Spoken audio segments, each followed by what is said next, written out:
Do you know what I like to do when I feel a lot of love in the room? I like to look at some baseball cards. I have some really cool things to show you. But before I do, I just want to thank you. I want to thank all of you who watch my videos, who comment on my videos, who interact with me, all of you who have invited me to go live or have joined my lives. It really makes collecting such a much more special thing for me. You know, I always collected in obscurity. As an only child, when I grew up, I collected by myself. Then I had some younger neighbor kids, as they got older, started collecting, and I would collect with them. And then my next door neighbor and our good friends had a child when I was in the 7th grade. I still remember it because my mom told me that she was having her baby on a specific date, and I couldn't figure out how they knew exactly when the baby would be born. And that's when I learned about C-sections. And when he got old enough, he started collecting cards. And so I would collect with him, and I met some other people from a little bit away, but far enough, or close enough rather, to walk to me. And we would, they would come over with their box of baseball cards, and we would trade. And as I got older, I met some other people, and we started driving. And some people, you know, would go to a card shop with me, or would come over and trade. I had kids that walked up from my local town because I lived up a hill in the country. I remember this one time I had 2 kids I played ball with, and they heard that I had a baseball card collection, and they brought their cards up the hill, probably walked 2 miles to my house to trade. So I always collected in obscurity my whole life, including into adulthood. And life took me in different directions. I had to travel a lot for work. Oftentimes I had to have a place on location in other cities. There was one time where I lived in 4 places at the same time. And so I put all my cards in a climate-controlled storage facility. So they were protected, and you know, I have a lot of cards. I have lots of cards. In fact, the only person that I know who may have more cards than me is Boomslang. So I had them all in climate-controlled storage. I was traveling around, so I moved back to my main home, and my wife had to take a job that was about an hour and 45 minutes away. Too far to drive every day. And we were trying to get back home because both of us were working away. And I'm like, well, that's close enough. At least we're close to where we want to be. And so we got this place for her work, and I was staying mostly at my other place because I really didn't want to come live here. And they kept jacking up my storage facility monthly prices, and it was getting ridiculous. So I decided I was going to take them all out of there. Well, my wife suggested that I take them all out of storage and bring them here and make a card room, because she knew that would keep me here. And she was right, because my wife knows me more than anyone and knows how to manipulate me, apparently. So I did that. And at that time, I decided I had... I can't remember the circumstances, but in the early days with Max, and I don't know if it was because I signed up for email or what, but they gave you a website that you could use. And back when I lived in Pittsburgh many years ago, in the early 2000s, I had scanned all my cards. And I had a software program, and I actually cataloged them all. I spent weeks doing that. And then I could generate reports on what cards I needed to complete sets, because back then I was working on all kind of sets. And my computer crashed. And those old computers, you know, they're way better now. And I lost all of that. I still had some printouts, so I could chase down some of the cards I needed for sets, but it crashed. But I still had all these images that I had scanned, and so I had put them on this free website just to have. It's the only place I could put them. And later, Apple discontinued that, so I don't think it exists anymore. So I had a Facebook account, so I decided to make a separate page. I found out you could do that, and I made a page, the Mangini Collection, on Facebook. It's still there. I still update it, and I decided to put all the pictures of my cards on there. So when I would buy a card, like on eBay or from somebody, I would screenshot a picture of the card I bought, and I would start adding it to albums. I made albums of all kinds of different sets and everything, and I was putting them on there. So after I got this room done and got all my cards out, I was hooked again, and I started to read magazines again. Got an online newsletter, Sports Collectors Daily. And I started to get back into learning about cards, joining Facebook groups. And again, I was collecting in obscurity. And the only access to information I really had was whatever I read about in these magazines, or the standard catalog of vintage baseball cards, old magazines that I had saved. I'd go back through there, online, that kind of thing. And so one day, I had my wife come up, and I asked her to film me showing some of my items, and I put them on my Facebook page. So I had a old Google account, YouTube account. So I decided, just as an afterthought, to throw the videos I did onto, I think there was one, to throw that onto my YouTube account. I had no idea there was a sports card community on here. I never looked at sports cards on YouTube, never thought to. I didn't realize YouTube was that kind of a platform. I thought it was more like I would go on there if I needed to learn how to fix something, stuff like that. So I didn't realize. And so I just made these videos.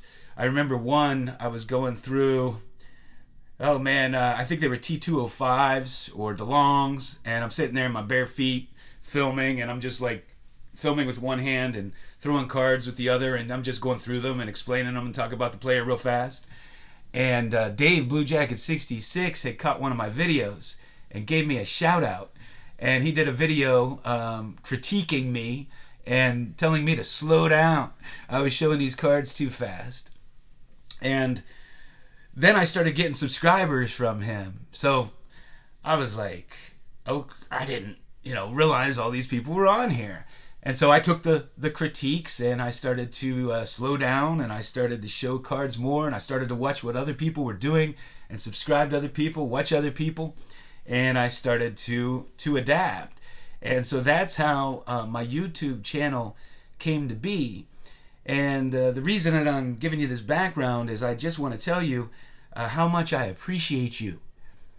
I appreciate you so much. I appreciate the people that make content. I appreciate the people that watch and comment, who collaborate, because what a wonderful experience. I mean, you guys have made collecting so much greater for me, rather than just collecting in obscurity. Now, sure, when the boom came around, I wanted to go back to collecting in obscurity. There were a lot of things that started to trigger me with the investment types and stock symbols on the bottom of the screen, and people telling you what to buy and what to invest in, even though they just started collecting last month, and selling newsletters to tell you what to buy. And I could see this horrible, horrible advice being given out. And so I got a little triggered, but I've gotten over that. Things have gotten a lot back to normal.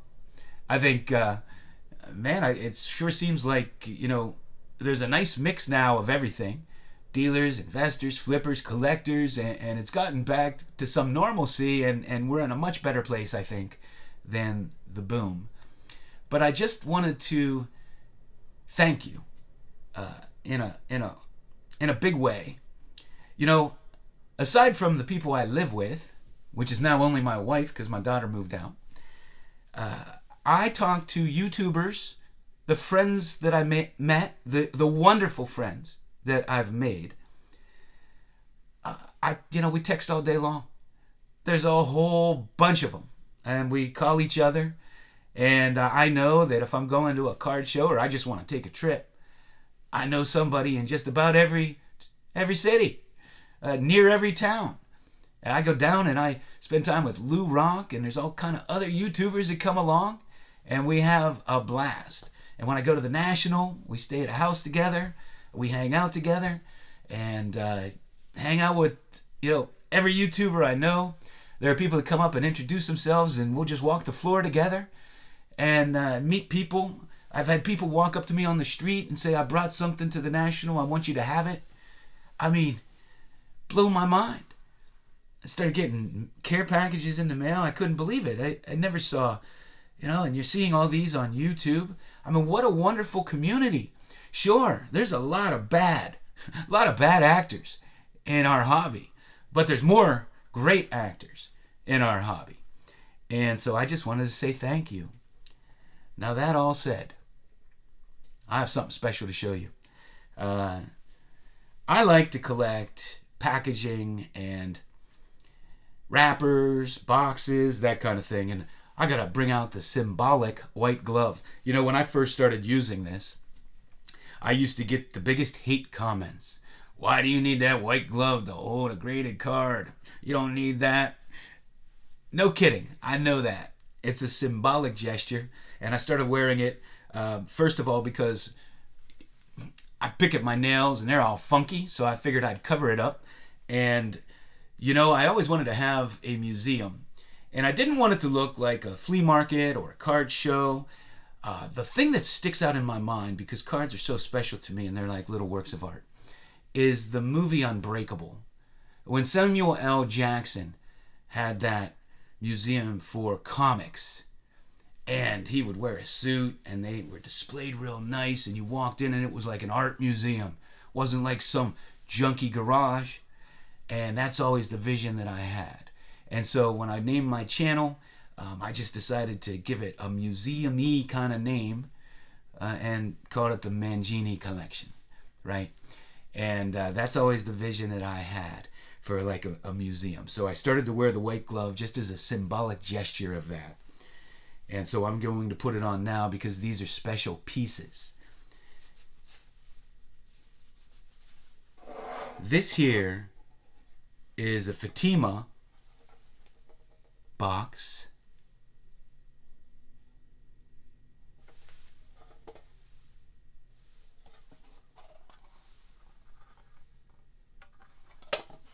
That these Fatima team cards came in. And this is the one that features Shoeless Joe Jackson. A lot of these have creases over his face or some flaw there. And man, when I was selecting one, I wanted to make sure it was nice and clean of him. These came in these boxes.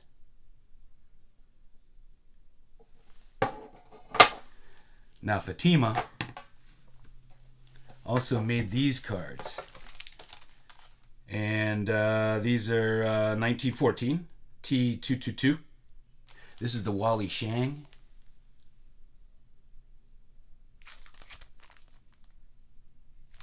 And this is the Eddie Murphy. Not the Beverly Hills Cop Eddie Murphy, but Eddie Murphy. And he had set a record for most consecutive games with a hit by a rookie. And somebody tied that. The dude for the Cardinals. I'm drawing a blank on his name. Jordan Walker. I think he just tied this. Something like 12 or 13 straight games. He was in 3 World Series, won 2 of them, but ironically, his name was Honest Eddie. That was his nickname, Honest Eddie. And he went to the White Sox and actually played on that Black Sox team. Pretty ironic, don't you think? Honest Eddie. And I believe, and I'm not sure on this, I believe they may have come in this tin here. If not, they came in something similar. But this is a period piece, and I would always display them together. It's possible they came in this. I really don't know. If any of you do, please let me know. But again, I just want to thank you. I appreciate the interaction so much. I appreciate the comments. I appreciate the collaborations. I appreciate all the information that you share in the comments, and certainly appreciate the stuff you show and the information you show. I learn so much, and I am influenced by all of you. I am just like everybody else. I see something and I'm on eBay looking for it. So that's what I have for you. Thanks for hanging out with me.